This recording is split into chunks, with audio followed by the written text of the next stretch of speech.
Proverbs 7.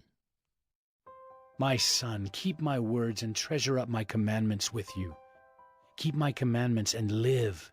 Keep my teaching as the apple of your eye. Bind them on your fingers, write them on the tablet of your heart. Say to wisdom, "You are my sister," and call insight your intimate friend, to keep you from the forbidden woman, from the adulteress with her smooth words. For at the window of my house I have looked out through my lattice, and I have seen among the simple, I have perceived among the youths, a young man lacking sense, passing along the street near her corner, taking the road to her house in the twilight, in the evening, at the time of night and darkness. And behold, the woman meets him, dressed as a prostitute, wily of heart. She is loud and wayward, her feet do not stay at home. Now in the street, now in the market, and at every corner, she lies in wait.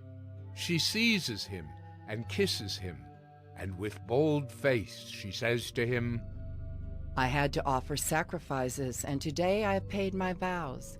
So now I have come out to meet you, to seek you eagerly. And I have found you.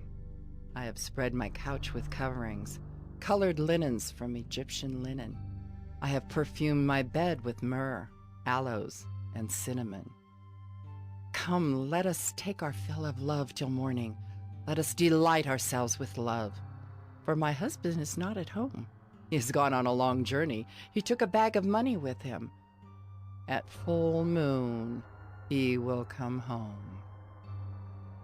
With much seductive speech she persuades him.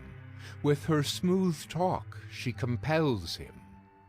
All at once he follows her, as an ox goes to the slaughter, or as a stag is caught fast, till an arrow pierces its liver, as a bird rushes into a snare. He does not know that it will cost him his life. And now, O sons, listen to me, and be attentive to the words of my mouth. Let not your heart turn aside to her ways. Do not stray into her paths, for many a victim has she laid low, and all her slain are a mighty throng. Her house is the way to Sheol, going down to the chambers of death.